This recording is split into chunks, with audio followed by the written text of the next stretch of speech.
ಆತ್ಮೀಯ ಸ್ಪರ್ಧಾ ಮಿತ್ರರೇ ಹಾಗೂ ವಿದ್ಯಾರ್ಥಿಗಳೇ, ಇವತ್ತಿನ ತರಗತಿಯಲ್ಲಿ ಒಂದು ವಿಶೇಷವಾದಂಥ ಸಂಚಿಕೆಯೊಂದಿಗೆ ನಿಮ್ಮ ಜೊತೆ ಬಂದಿದ್ದೇನೆ.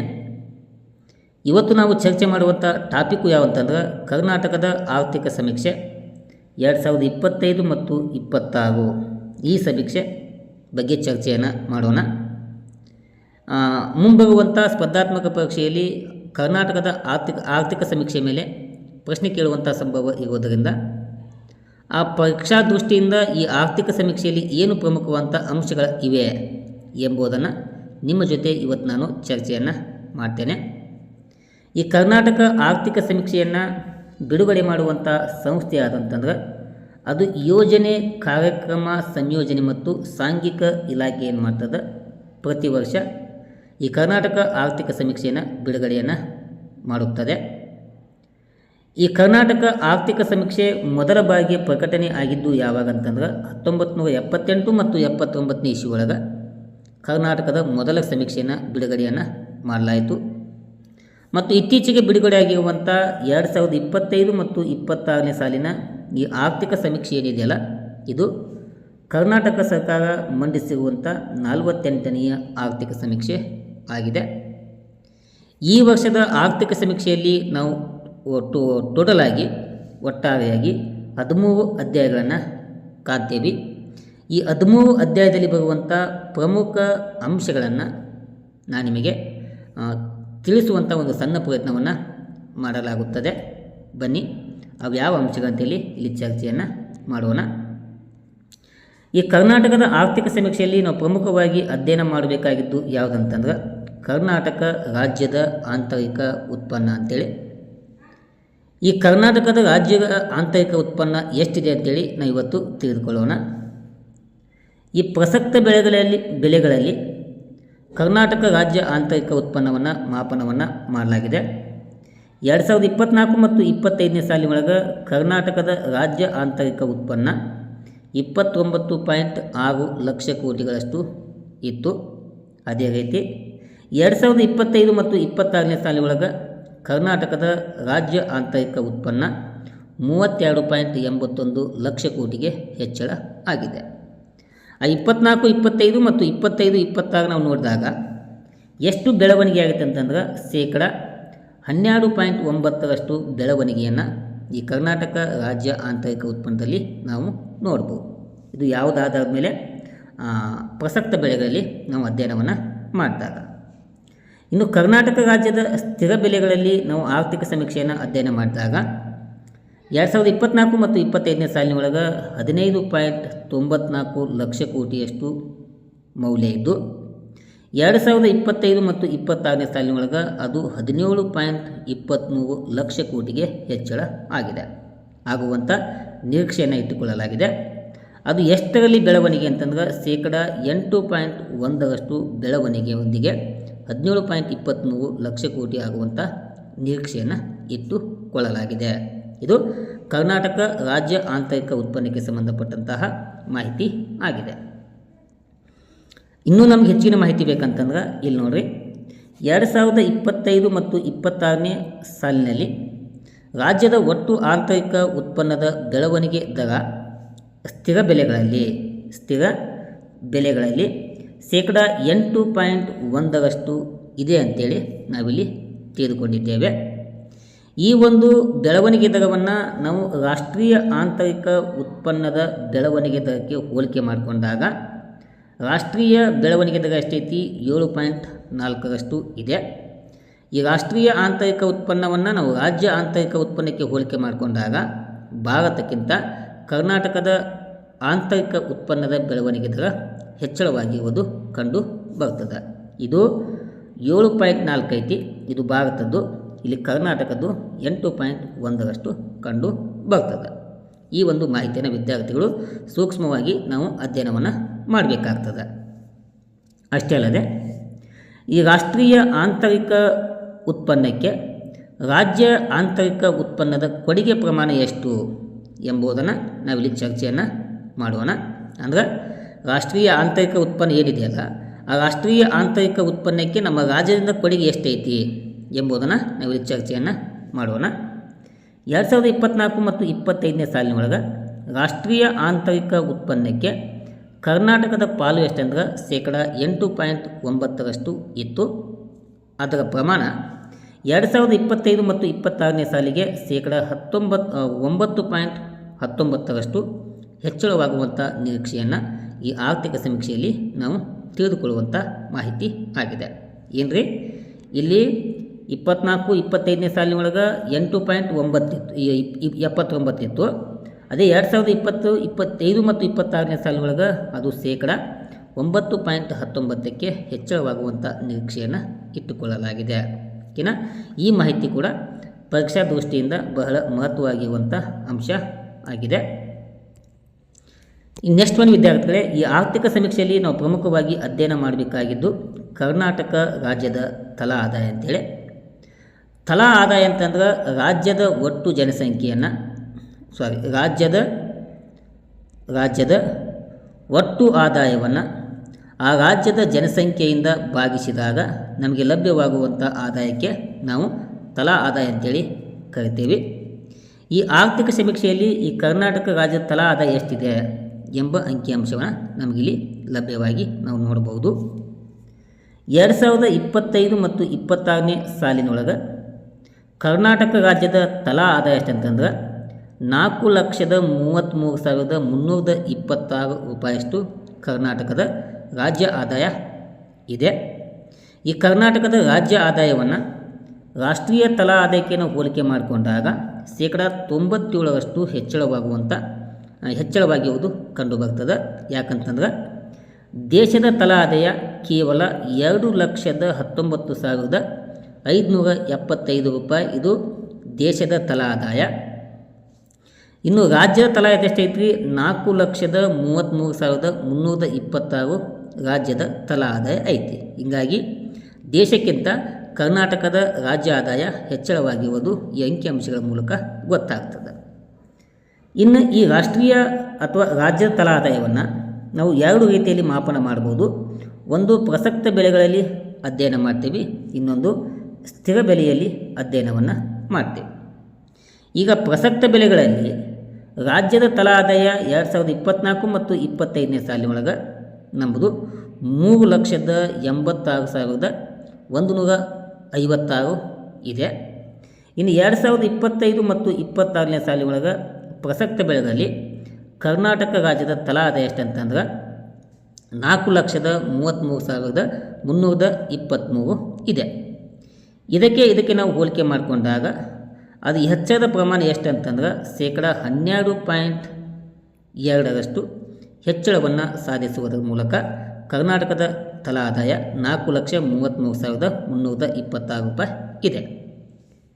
ಇನ್ನು ಪ್ರಸಕ್ತ ಬೆಲೆಗಳಲ್ಲಿ ನಾವು ತಿಳಿದುಕೊಂಡಾಗ 2024 ಮತ್ತು 25ನೇ ಸಾಲಿನೊಳಗೆ ಸ್ಥಿರ ಬೆಲೆಯಲ್ಲಿ ಕರ್ನಾಟಕದ ರಾಜ್ಯ ತಲಾ ಆದಾಯ ಎಷ್ಟಂತಂದ್ರೆ ಅದು 2,08,397 ರೂಪಾಯಿ ಇದೆ. ಅದನ್ನು 2025 ಮತ್ತು 26ನೇ ಸಾಲಿಗೆ ಹೋಲಿಕೆ ಮಾಡಿಕೊಂಡಾಗ 2,23,886 ರೂಪಾಯಿ ತಲಾ ಆದಾಯವನ್ನು ಸ್ಥಿರ ಬೆಲೆಯಲ್ಲಿ ಕರ್ನಾಟಕ ಹೊಂದಿದೆ. ಮತ್ತು 24, 25 ಮತ್ತು 25, 26ಕ್ಕೆ ಹೋಲಿಕೆ ಮಾಡಿಕೊಂಡಾಗ ಅದರ ಹೆಚ್ಚಳದ ಪ್ರಮಾಣ 7.4% ಹೆಚ್ಚಳವಾಗಿರುವುದು ಈ ಒಂದು ಅಂಕಿಅಂಶಗಳ ಮೂಲಕ ಗೊತ್ತಾಗ್ತದೆ. ಓಕೆನಾ, ಇಷ್ಟು ಕರ್ನಾಟಕ ರಾಜ್ಯದ ತಲಾ ಆದಾಯವನ್ನು ನಮ್ಮ ವಿದ್ಯಾರ್ಥಿಗಳು ಪರೀಕ್ಷಾ ದೃಷ್ಟಿಕೋನ ಇಟ್ಟುಕೊಂಡು ಇಷ್ಟು ನಾವು ಅಧ್ಯಯನವನ್ನು ಮಾಡಬೇಕಾಗುತ್ತದೆ. ಓಕೆನಾ, ಇದಾದಮೇಲೆ ಇಲ್ಲಿ ನೋಡಿ ವಿದ್ಯಾರ್ಥಿಗಳೇ, ಇನ್ನು ಕರ್ನಾಟಕ ರಾಜ್ಯದಲ್ಲಿ ಹೆಚ್ಚು ತಲಾ ಆದಾಯವನ್ನು ಹೊಂದಿರುವಂಥ ಜಿಲ್ಲೆಗಳು ಯಾವುವು ಎಂಬುದನ್ನು ಅಧ್ಯಯನವನ್ನು ಮಾಡಬೇಕಾಗ್ತದೆ. ಕರ್ನಾಟಕದಲ್ಲಿ ಒಟ್ಟು 31 ಜಿಲ್ಲೆ ಅದಾವೆ. ಎಷ್ಟು ಜಿಲ್ಲೆ? 31 ಜಿಲ್ಲೆ. ಆ 31 ಜಿಲ್ಲೆಯಲ್ಲಿ ಯಾವ ಜಿಲ್ಲೆ ಅತಿ ಹೆಚ್ಚು ತಲಾ ಆದಾಯವನ್ನು ಹೊಂದಿದೆ ಮತ್ತು ಯಾವ ಜಿಲ್ಲೆ ಕಡಿಮೆ ತಲಾ ಆದಾಯವನ್ನು ಹೊಂದಿದೆ ಎಂಬುದನ್ನು ನಾವು ಪರೀಕ್ಷಾ ದೃಷ್ಟಿಕೋನದಿಂದ ಅಧ್ಯಯನವನ್ನು ಮಾಡಬೇಕಾಗ್ತದೆ. ಅದರ ಜೊತೆಗೆ ನಾವೇನು ಅಧ್ಯಯನ ಮಾಡ್ಬೇಕಂತಂದ್ರೆ ಟಾಪ್ 5 ಜಿಲ್ಲೆಗಳು ಯಾವುವು ಮತ್ತು ಬಿಲೋ ಟಾಪ್ 5 ಜಿಲ್ಲೆಗಳು ಯಾವುವು ಎಂಬುದನ್ನು ನಾವು ಅಧ್ಯಯನವನ್ನು ಮಾಡಬೇಕು. ಯಾಕಂದ್ರೆ ಇತ್ತೀಚಿನ ಎಕ್ಸಾಮ್ ಒಳಗೆ ಏನು ಮಾಡ್ಯಾಗ ಕಾಲಾನುಕ್ರಮಿಕೆಯಲ್ಲಿ ಜೋಡಿಸುವುದು, ಮ್ಯಾಚ್ ಆಫ್ ದಿ ಫಾಲೋಯಿಂಗ್ ಇಂಥ ಪ್ರಶ್ನೆಗಳು ಇರೋದರಿಂದ ಟಾಪ್ ಯಾವುದು, ಸೆಕೆಂಡ್ ಯಾವುದು, ಥರ್ಡು, ಫೋರ್ತು, ಫಿಫ್ತ್ 5 ಸ್ಥಾನವನ್ನು ನಾವು ಪರೀಕ್ಷಾ ದೃಷ್ಟಿಯಿಂದ ಅಧ್ಯಯನವನ್ನು ಮಾಡಲೇಬೇಕಾಗ್ತದೆ. ಹೀಗಾಗಿ ಕರ್ನಾಟಕದಲ್ಲಿ ಅತಿ ಹೆಚ್ಚು ತಲಾ ಆದಾಯವನ್ನು ಹೊಂದಿರುವಂಥ ಜಿಲ್ಲೆ ಯಾವುದಂತಂದ್ರೆ ಅದು ಬೆಂಗಳೂರು ನಗರ ಜಿಲ್ಲೆಯಾಗಿದೆ. ಆ ಜಿಲ್ಲೆಯ ತಲಾ ಆದಾಯ ಎಷ್ಟಂತಂದ್ರೆ 8,55,960 ರೂಪಾಯಿ ತಲಾ ಆದಾಯವನ್ನು ಹೊಂದಿದೆ. ಇನ್ನು 2ನೇ ಸ್ಥಾನವನ್ನು ದಕ್ಷಿಣ ಕನ್ನಡ ಜಿಲ್ಲೆ ಹೊಂದಿದೆ. ಅಲ್ಲಿರುವಂಥ ತಲಾ ಆದಾಯ ಎಷ್ಟಂತಂದ್ರೆ 6,26,279 ರೂಪಾಯಿ ತಲಾ ಆದಾಯವನ್ನು ಹೊಂದಿದೆ. ಇನ್ನು 3ನೇ ಸ್ಥಾನವನ್ನು ಉಡುಪಿ ಜಿಲ್ಲೆ ಹೊಂದಿದೆ. ಆ ಉಡುಪಿ ಜಿಲ್ಲೆಯಲ್ಲಿರುವಂಥ ತಲಾ ಆದಾಯ ಎಷ್ಟಂತಂದ್ರೆ 6,683 ರೂಪಾಯಿ ಹೊಂದಿದೆ. ಇನ್ನು 4ನೇ ಸ್ಥಾನವನ್ನು ಚಿಕ್ಕಮಗಳೂರು ಜಿಲ್ಲೆ ಹೊಂದಿದ್ದು, ಆ ಚಿಕ್ಕಮಗಳೂರಲ್ಲಿ 4,94,787 ರೂಪಾಯಿ ತಲಾ ಆದಾಯವನ್ನು ಹೊಂದಿದೆ. ಇನ್ನು ಶಿವಮೊಗ್ಗ ಜಿಲ್ಲೆ ಅದು 5ನೇ ಸ್ಥಾನವನ್ನು ಹೊಂದಿದ್ದು, ಆ ಜಿಲ್ಲೆಯ ತಲಾ ಆದಾಯ ಎಷ್ಟಂತಂದ್ರೆ 3,89,743 ರೂಪಾಯಿ ತಲಾ ಆದಾಯವನ್ನು ಹೊಂದಿದೆ. ಇವು ಅತಿ ಹೆಚ್ಚು ತಲಾ ಆದಾಯವನ್ನು ಹೊಂದಿರುವಂಥ ಪ್ರಮುಖ 5 ಜಿಲ್ಲೆಗಳು ಆಗಿವೆ. ಇದು ನಂಬರ್ 1 ಸ್ಥಾನ, ಇದು ನಂಬರ್ 2, 3ನೇ ಸ್ಥಾನ, 4 ಶಿವಮೊಗ್ಗ, 5ನೇ ಸ್ಥಾನವನ್ನು ಒಳಗೊಂಡಿದೆ. ಇದಾದಮೇಲೆ ಇನ್ನು ಕರ್ನಾಟಕದಲ್ಲಿ ಕಡಿಮೆ ತಲಾ ಆದಾಯವನ್ನು ಹೊಂದಿರುವಂಥ ಜಿಲ್ಲೆಗಳು ಯಾವುವು ಎಂಬುದನ್ನು ತಿಳಿದುಕೊಳ್ಳೋಣ. ಏನು ಕರ್ನಾಟಕದಲ್ಲಿ ಏನು 31 ಜಿಲ್ಲೆ ಬರ್ತಾವಲ್ಲ, ಆ 31 ಜಿಲ್ಲೆಯಲ್ಲಿ ಕಡಿಮೆ ತಲಾ ಆದಾಯ ಹೊಂದಿರುವಂಥ ಜಿಲ್ಲೆಗಳ ಬಗ್ಗೆ ತಿಳಿದುಕೊಳ್ಳೋಣ. ಟೋಟಲ್ ಆಗಿ ಅತಿ ಕಡಿಮೆ ತಲಾ ಆದಾಯವನ್ನು ಹೊಂದಿರುವಂಥ ಜಿಲ್ಲೆ ಯಾವುದಂತಂದ್ರೆ ಅದು ಯಾದಗಿರಿ ಜಿಲ್ಲೆಯಾಗಿದೆ. ಇದು ಕರ್ನಾಟಕದಲ್ಲಿ ಅತಿ ಕಡಿಮೆ ತಲಾ ಆದಾಯವನ್ನು ಹೊಂದಿರುವಂಥ ಜಿಲ್ಲೆ ಎಂಬ ಖ್ಯಾತಿಗೆ ಒಳಪಟ್ಟಿದೆ. ಇನ್ನು ಅದರ ನಂತರದ ಸ್ಥಾನ ಯಾವಂತಂದ್ರೆ ರಾಯಚೂರು, ಅದರ ನಂತರದ ಸ್ಥಾನ, ಆಮೇಲೆ ಕಲಬುರಗಿ, ಕೊಪ್ಪಳ ಮತ್ತು ಬಳ್ಳಾರಿ ಮತ್ತು ವಿಜಯನಗರ ಪ್ರದೇಶ ಒಳಗೊಂಡಿದೆ. ಇವು ಅತಿ ಕಡಿಮೆ ತಲಾ ಆದಾಯವನ್ನು ಹೊಂದಿರುವಂಥ ಕರ್ನಾಟಕದ ಪ್ರಮುಖ ಜಿಲ್ಲೆಗಳು ಆಗಿವೆ. ಇನ್ನು ಅತಿ ಹೆಚ್ಚು ತಲಾ ಆದಾಯವನ್ನು ಹೊಂದಿರುವಂಥ ವಿಭಾಗಗಳು ಯಾವುವು ಎಂಬುದು ಕೂಡ ಅಧ್ಯಯನವನ್ನು ಮಾಡಬೇಕು. ಯಾಕಂದ್ರೆ ಕರ್ನಾಟಕದಲ್ಲಿ ಪ್ರಮುಖವಾಗಿ 4 ಆಡಳಿತ ವಿಭಾಗ ಬರ್ತಾವೆ. ಆ 4 ವಿಭಾಗದಲ್ಲಿ ಅತಿ ಹೆಚ್ಚು ತಲಾ ಆದಾಯವನ್ನು ಹೊಂದಿರುವಂಥ ವಿಭಾಗ ಯಾವುದು ಎಂಬ ಪ್ರಶ್ನೆ ಕೇಳುವಂಥ ಸಂಭವ ಇರೋದರಿಂದ ಇದ್ರ ಬಗ್ಗೆ ಕೂಡ ನಾವು ಅಧ್ಯಯನವನ್ನು ಮಾಡೋಣ. ಇಲ್ಲಿ ಅತಿ ಹೆಚ್ಚು ತಲಾ ಆದಾಯವನ್ನು ಹೊಂದಿರುವಂಥ ವಿಭಾಗ ಯಾವುದಂತಂದ್ರೆ ಅದು ಬೆಂಗಳೂರು ವಿಭಾಗ ಆಗಿದೆ. ಈ ವಿಭಾಗದ ತಲಾ ಆದಾಯ ಎಷ್ಟಂತಂದ್ರೆ 7,38,000 ರೂಪಾಯಿ ತಲಾ ಆದಾಯವನ್ನು ಈ ಬೆಂಗಳೂರು ವಿಭಾಗ ಒಳಗೊಂಡಿದೆ. ಇನ್ನು ಈ ಬೆಂಗಳೂರು ವಿಭಾಗದಲ್ಲಿ ಬರುವಂಥ ಪ್ರಮುಖ ಜಿಲ್ಲೆಗಳು ಯಾವುವಂತಂದ್ರೆ ಒಂದು ಬೆಂಗಳೂರು ನಗರ ಬರ್ತದೆ, ಇನ್ನೊಂದು ಬೆಂಗಳೂರು ಗ್ರಾಮಾಂತರ, ರಾಮನಗರ ಜಿಲ್ಲೆ, ಕೋಲಾರ ಜಿಲ್ಲೆ ಮತ್ತು ಚಿಕ್ಕಬಳ್ಳಾಪುರ ಜಿಲ್ಲೆ. ಇವು ಬೆಂಗಳೂರು ವಿಭಾಗದಲ್ಲಿ ಬರುವಂಥ ಪ್ರಮುಖ ಜಿಲ್ಲೆಗಳು ಆಗಿವೆ. ಇನ್ನು ತಲಾ ಆದಾಯವನ್ನು ಹೊಂದಿರುವಂಥ 2ನೇ ಪ್ರಮುಖ ಯಾವಂತಂದ್ರೆ ಅದು ಮೈಸೂರು ವಿಭಾಗ ತಲಾ ಆದಾಯದಲ್ಲಿ 2ನೇ ಸ್ಥಾನವನ್ನು ಹೊಂದಿದೆ. ಇಲ್ಲಿ ನೋಡ್ರಿ 2ನೇ ಸ್ಥಾನ. ಈ ಮೈಸೂರು ವಿಭಾಗದ ತಲಾ ಆದಾಯ ಎಷ್ಟಂತಂದ್ರೆ 4,06,257 ರೂಪಾಯಿ ತಲಾ ಆದಾಯವನ್ನು ಹೊಂದಿದೆ. ಇನ್ನು ಈ ಮೈಸೂರು ವಿಭಾಗದಲ್ಲಿ ಬರುವಂಥ ಪ್ರಮುಖ ಜಿಲ್ಲೆಗಳಂತಂದ್ರೆ ಒಂದು ಮೈಸೂರು, ಮಂಡ್ಯ ಜಿಲ್ಲೆ, ಹಾಸನ ಜಿಲ್ಲೆ, ಚಾಮರಾಜನಗರ ಮತ್ತು ಕೊಡಗು ಜಿಲ್ಲೆಗಳು ಬರ್ತಾವೆ. ಇಲ್ಲಿ ಮೈಸೂರು ವಿಭಾಗದೊಳಗೆ. ಇನ್ನು ವಿಭಾಗದಲ್ಲಿ 3ನೇ ಸ್ಥಾನವನ್ನು ಹೊಂದಿರುವಂಥ ಜಿಲ್ಲೆ ಯಾವುದಂತಂದ್ರೆ ವಿಭಾಗ ಅಂತಂದ್ರೆ ಅದು ಬೆಳಗಾವಿ ವಿಭಾಗ. ಇದು 2,26,213 ರೂಪಾಯಿ ತಲಾ ಆದಾಯವನ್ನು ಹೊಂದುವುದರ ಮೂಲಕ ಇದು 3ನೇ ಸ್ಥಾನವನ್ನು ಒಳಗೊಂಡಿದೆ. ಇನ್ನು ಈ ವಿಭಾಗದಲ್ಲಿ ಬರುವಂಥ ಪ್ರಮುಖ ಜಿಲ್ಲೆಗಳಂತಂದ್ರೆ ಒಂದು ಬೆಳಗಾವಿ ಜಿಲ್ಲೆ, ಧಾರವಾಡ, ಗದಗ ಜಿಲ್ಲೆ, ಹಾವೇರಿ, ವಿಜಯಪುರ ಮತ್ತು ಬಾಗಲಕೋಟೆ ಜಿಲ್ಲೆಗಳು ಈ ವಿಭಾಗದಲ್ಲಿ ಬರ್ತಾವೆ. ಇನ್ನು ಕೊನೆಯದಾಗಿ ಅತಿ ಕಡಿಮೆ ತಲಾ ಆದಾಯವನ್ನು ಹೊಂದಿರುವಂಥ ವಿಭಾಗ ಅಂತಂದ್ರೆ ಅದು ಕಲಬುರಗಿ ವಿಭಾಗ. ಅಲ್ಲಿ ಎಷ್ಟಂತಂದರೆ ಕೇವಲ 1,89,938 ತಲಾ ಆದಾಯವನ್ನು ಹೊಂದುವುದರ ಮೂಲಕ ಕಲಬುರಗಿ ವಿಭಾಗವು ಕಡಿಮೆ ತಲಾ ಆದಾಯವನ್ನು ಹೊಂದಿರುವಂಥ ವಿಭಾಗ ಅಂತೇಳಿ ಖ್ಯಾತಿಗೆ ಒಳಪಟ್ಟಿದೆ. ಈ ಕಲಬುರಗಿ ವಿಭಾಗದಲ್ಲಿ ಬರುವಂಥ ಪ್ರಮುಖ ಜಿಲ್ಲೆಗಳು ಯಾವಂತಂದ್ರೆ ಒಂದು ಕಲಬುರಗಿ, ಬೀದರ್ ಜಿಲ್ಲೆ, ಯಾದಗಿರಿ, ರಾಯಚೂರು, ಕೊಪ್ಪಳ, ಬಳ್ಳಾರಿ ಮತ್ತು ವಿಜಯನಗರ ಜಿಲ್ಲೆಗಳು. ಇವು ಈ ವಿಭಾಗದಲ್ಲಿ ಬರುವಂಥ ಪ್ರಮುಖ ಜಿಲ್ಲೆಗಳು ಆಗಿವೆ. ನೀವೇನು ಮಾಡಬೇಕು ವಿದ್ಯಾರ್ಥಿಗಳೇ, ಅತಿ ಹೆಚ್ಚು ತಲಾಧಾರವನ್ನು ಹೊಂದಿರುವಂಥ ವಿಭಾಗ ಕೇಳಿದ್ರೆ ನೀವು ಬೆಂಗಳೂರು ವಿಭಾಗ ಅಂತೇಳಿ ಉತ್ತರವನ್ನು ಬರೀಬೇಕು. ಎರಡನೇ ಸ್ಥಾನ ಕೇಳಿದ್ರೆ ಎರಡನೇ ಸ್ಥಾನ ನೀವೇನು ಮಾಡಬೇಕು, ಮೈಸೂರು ವಿಭಾಗ, ಮೈಸೂರು. ಮೂರನೇ ಸ್ಥಾನ ಕೇಳಿದ್ರೆ ಬೆಳಗಾವಿ ವಿಭಾಗ.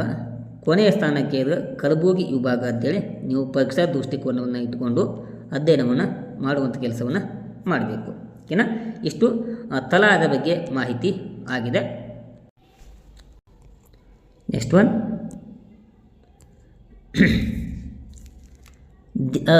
ಕರ್ನಾಟಕದಲ್ಲಿ ಪ್ರಮುಖವಾಗಿ ವಲಯಗಳ ಬೆಳವಣಿಗೆ ದರವನ್ನು ನಾವು ಅಧ್ಯಯನವನ್ನು ಮಾಡಬೇಕು. ಪ್ರಮುಖವಾಗಿ 3 ವಲಯ ಬರ್ತಾವೆ. ಒಂದು ಪ್ರಾಥಮಿಕ ವಲಯ, ದ್ವಿತೀಯ ವಲಯ ಮತ್ತು ತೃತೀಯ ವಲಯ ಅಂತೇಳಿ. ಅವುಗಳ ಬೆಳವಣಿಗೆ ದರ ಅಷ್ಟೇ ಅಂತೇಳಿ ನಾವಿಲ್ಲಿ ಅಧ್ಯಯನವನ್ನು ಮಾಡೋಣ. ಮೊದಲಿಗೆ ಕೃಷಿ ಬೆಳವಣಿಗೆ ವಲಯದ ಪ್ರಮುಖ ಬೆಳವಣಿಗೆ ದರ, ಅದು ಸ್ಥಿರ ಬೆಲೆಗಳಲ್ಲಿ ಮಾಪನವನ್ನು ಮಾಡಲಾಗಿದೆ. ಈ ಕೃಷಿ ವಲಯದ ಬೆಳವಣಿಗೆ ದರ ಎಷ್ಟಂತಂದ್ರೆ 2024 ಮತ್ತು 25ನೇ ಸಾಲಿನೊಳಗೆ ಶೇಕಡ 7.0% ಇದೆ. ಅದೇ ಕೃಷಿ ವಲಯದ ಬೆಳವಣಿಗೆ ದರ 2025 ಮತ್ತು 26ನೇ ಸಾಲಿನೊಳಗೆ ಶೇಕಡ 9.1% ಹೆಚ್ಚಳವಾಗಿರುವುದು ಈ ಒಂದು ಅಂಕಿಅಂಶಗಳ ಮೂಲಕ ಕಂಡು ಬರ್ತಾ ಇದೆ. ಇನ್ನು ಕೈಗಾರಿಕಾ ವಲಯದ ಬೆಳವಣಿಗೆ ದರ, ಅದು ಸ್ಥಿರ ಬೆಲೆಗಳಲ್ಲಿ ನಾವು ಅಧ್ಯಯನ ಮಾಡಿದಾಗ ಕೈಗಾರಿಕಾ ವಲಯದ ಬೆಳವಣಿಗೆ ದರ 2024 ಮತ್ತು 25ನೇ ಸಾಲಿನೊಳಗೆ ಶೇಕಡ 4.1% ಇದೆ. ಇನ್ನು 2025 ಮತ್ತು 25 ಮತ್ತು 26ನೇ ಸಾಲಿನೊಳಗೆ ಈ ಕೈಗಾರಿಕಾ ವಲಯದ ಬೆಳವಣಿಗೆ ದರ ಎಷ್ಟಂತಂದ್ರೆ ಶೇಕಡ 6.7% ಕಂಡು ಬರ್ತದೆ. ಇನ್ನು ಪ್ರಮುಖವಾಗಿರುವಂಥ ಸೇವಾ ವಲಯದ ಬೆಳವಣಿಗೆ ದರ ಎಷ್ಟಂತಂದ್ರೆ ಅದು ಕೂಡ ಸ್ಥಿರ ಬೆಲೆಗಳಲ್ಲಿ ಮಾಪನವನ್ನು ಮಾಡಲಾಗಿದೆ. ಈ ಸೇವಾ ವಲಯದ ಬೆಳವಣಿಗೆ ದರ 2024 ಮತ್ತು 25ನೇ ಸಾಲಿನೊಳಗೆ ಶೇಕಡ 8.4% ಇದೆ. ಅದೇ ರೀತಿ 25 ಮತ್ತು 26ನೇ ಸಾಲಿನೊಳಗೆ ಈ ಸೇವಾ ವಲಯದ ಬೆಳವಣಿಗೆ ದರ ಶೇಕಡ 8.1% ಬೆಳವಣಿಗೆ ಸಾಧಿಸುವಂಥ ನಿರೀಕ್ಷೆಯನ್ನು ಈ ವರ್ಷದ ಆರ್ಥಿಕ ಸಮೀಕ್ಷೆಯಲ್ಲಿ ನಾವು ಗುರಿಯನ್ನು ಇಟ್ಟುಕೊಳ್ಳುವಂಥ ಕೆಲಸವನ್ನು ಮಾಡಲಾಗಿದೆ. ನೀವೇ ಮಾಡಬೇಕು, ಈ ಕೃಷಿ ವಲಯದ ಬೆಳವಣಿಗೆ ದರ ಎಷ್ಟು, ಕೈಗಾರಿಕಾ ವಲಯದ ಬೆಳವಣಿಗೆ ದರ ಎಷ್ಟು ಮತ್ತು ಸೇವಾ ವಲಯದ ಬೆಳವಣಿಗೆ ದರ ಎಷ್ಟು ಅಂತೇಳಿ ನೀವು ಪರೀಕ್ಷೆ ದೃಷ್ಟಿಯಿಂದ ಈ ಅಂಕಿಅಂಶಗಳು ಬಹಳ ಮಹತ್ವವಾದಂಥ ಅಂಕಿಅಂಶಗಳು ಆಗಿರ್ತವೆ. ಹೀಗಾಗಿ ಆ ದೃಷ್ಟಿಕೋನ ಇಟ್ಕೊಂಡು ನೀವೇನು ಮಾಡಬೇಕು, ಇವುಗಳ ಬಗ್ಗೆ ಚೆನ್ನಾಗಿ ಅಧ್ಯಯನವನ್ನು ಮಾಡಬೇಕು. ಇನ್ನು ನೆಕ್ಸ್ಟು, ರಾಜ್ಯದ ಒಟ್ಟು ಆಂತರಿಕ ಉತ್ಪನ್ನದಲ್ಲಿ ವಲಯಗಳ ಪಾಲು ಎಷ್ಟು ಎಂಬುದನ್ನು, ಇದು ಪರೀಕ್ಷೆಯಲ್ಲಿ ಪದೇ ಪದೇ ಕೇಳಿರುವಂಥ ಒಂದು ಟಾಪಿಕ್ ಆಗಿದೆ. ನಾವು ದೇಶದ ಆಂತರಿಕ ಉತ್ಪನ್ನವನ್ನು ಶೇಕಡ 100 ಅಂತೂ ನಾವು ಗಣನೆಗೆ ತೆಗೆದುಕೊಂಡಾಗ, ಶೇಕಡ 100 ಅಂತೇಳಿ ಗಣನೆಗೆ ತೆಗೆದುಕೊಂಡಾಗ ಈ 100ಗೆ ಏನು ಪ್ರಾಥಮಿಕ ವಲಯ, ದ್ವಿತೀಯ ವಲಯ ಮತ್ತು ತೃತೀಯ ವಲಯ ಅಂತ ಏನು ಬರ್ತಾವಲ್ಲ, ಈ ವಲಯಗಳಿಂದ ರಾಜ್ಯದ ಒಟ್ಟು ಆಂತರಿಕ ಉತ್ಪನ್ನದಲ್ಲಿ ಅವುಗಳ ಪಾಲು ಎಷ್ಟು ಎಂಬುದನ್ನು ನಾವಿಲ್ಲಿ ಸ್ಪಷ್ಟವಾಗಿ ತಿಳಿದುಕೊಳ್ಳುವಂಥ ಕೆಲಸವನ್ನು ಮಾಡಬೇಕು. ಇಲ್ಲಿ ನೋಡಿ ವಿದ್ಯಾರ್ಥಿಗಳೇ, ಈ ಒಟ್ಟು ಆಂತರಿಕ ಉತ್ಪನ್ನದಲ್ಲಿ, ರಾಜ್ಯದ ಒಟ್ಟು ಆಂತರಿಕ ಉತ್ಪನ್ನದಲ್ಲಿ ಈ ಕೃಷಿ ವಲಯದ ಪಾಲು ಎಷ್ಟಂತಂದ್ರೆ ಕೇವಲ 10.8% ಈ ಕೃಷಿ ವಲಯದ ಪಾಲು ಇದೆ. ಏನ್ರಿ, ಈ ಪ್ರಾಥಮಿಕ ವಲಯ ಏನು ಬರುತ್ತಲ್ಲ, ಈ ಪ್ರಾಥಮಿಕ ವಲಯ ಅಥವಾ ಈ ಕೃಷಿ ವಲಯದ ರಾಜ್ಯದ ಒಟ್ಟು ಆಂತರಿಕ ಉತ್ಪನ್ನದಲ್ಲಿ ಇದರ ಪಾಲು ಎಷ್ಟಂತಂದ್ರೆ ಅದು ಶೇಕಡ 10.8% ಪಾಲನ್ನು ಹೊಂದಿದೆ. ಹೀಗಾಗಿ ಕಡಿಮೆ ಪಾಲನ್ನು ಹೊಂದಿರುವಂಥ ವಲಯ ಯಾವುದಂತ ಕೇಳಿದ್ರೆ ನೀವೇನು ಮಾಡಬೇಕು, ಇದು ಕಡಿಮೆ ಪಾಲು ಯಾವುದು, ಕೃಷಿ ವಲಯ ಅಂಥೇಳಿ ನೀವು ಅಧ್ಯಯನವನ್ನು ಮಾಡಬೇಕು. ಅದರ ಪಾಲು ಎಷ್ಟಿದೆ, ಶೇಕಡ 10.8% ಇದೆ. ಇನ್ನು ಇದನ್ನು ಹೊರತುಪಡಿಸಿದ್ರೆ ಈ ಕೈಗಾರಿಕಾ ವಲಯದ ಪಾಲು ಎಷ್ಟಂತಂದ್ರೆ ರಾಜ್ಯದ ಒಟ್ಟು ಆಂತರಿಕ ಉತ್ಪನ್ನಕ್ಕೆ ಶೇಕಡ 19.4% ಪಾಲನ್ನು ಹೊಂದಿದೆ. ಯಾವುದು, ಕೈಗಾರಿಕಾ ವಲಯ. ಇನ್ನು ರಾಜ್ಯದ ಒಟ್ಟು ಆಂತರಿಕ ಉತ್ಪನ್ನಕ್ಕೆ ಅತಿ ಹೆಚ್ಚು ಪಾಲನ್ನು ಹೊಂದಿರುವಂಥ ವಲಯ ಯಾವಂತಂದ್ರೆ ಅದು ಸೇವಾ ವಲಯ. ಸೇವಾ ವಲಯದ ಪಾಲು ಎಷ್ಟಂತಂದ್ರೆ 69.8% ಪಾಲನ್ನು ಹೊಂದಿದೆ. ಹೀಗಾಗಿ ರಾಜ್ಯದ ಒಟ್ಟು ಆಂತರಿಕ ಉತ್ಪನ್ನಕ್ಕೆ ಅತಿ ಹೆಚ್ಚು ಪಾಲನ್ನು ಹೊಂದಿರುವಂಥ ವಲಯ ಅದು ಸೇವಾ ವಲಯ. ಅತಿ ಕಡಿಮೆ ಪಾಲನ್ನು ಹೊಂದಿರುವಂಥ ವಲಯ ಅದು ಕೃಷಿ ವಲಯ ಆಗಿದೆ. ಇದು 69.8, ಇದು 19.4, ಇದು 10.8% ಪಾಲನ್ನು ಹೊಂದಿದೆ. ಓಕೆನಾ? ಇಷ್ಟು ವಿದ್ಯಾರ್ಥಿಗಳೇ ಇವತ್ತಿನ ತರಗತಿಯಲ್ಲಿ ಈ ಕರ್ನಾಟಕ ಆರ್ಥಿಕ ಸಮೀಕ್ಷೆ 2025 ಮತ್ತು 26 ಬಗ್ಗೆ ಕೆಲವೊಂದು ಮಾಹಿತಿಯನ್ನು ಹಂಚಿಕೊಳ್ಳಲಾಗಿದೆ. ಮುಂದಿನ ತರಗತಿಯೊಳಗೆ ಇದರ ಒಂದು ಭಾಗವನ್ನು ಮುಂದುವರಿಸುವಂಥ ಕೆಲಸವನ್ನು ಮಾಡಲಾಗ್ತದೆ. ಇಲ್ಲಿಯ ತನಕ ತರಗತಿ ವೀಕ್ಷಣೆ ಮಾಡಿದ ಎಲ್ಲ ವಿದ್ಯಾರ್ಥಿಗಳಿಗೆ, ಸ್ಪರ್ಧಾ ಮಿತ್ರರಿಗೆ ಧನ್ಯವಾದಗಳನ್ನು ತಿಳಿಸ್ತಾ ಈ ತರಗತಿಯನ್ನು ಇಲ್ಲಿಗೆ ಮುಗಿಸ್ತೇನೆ. Thank you. ನಮಸ್ಕಾರ.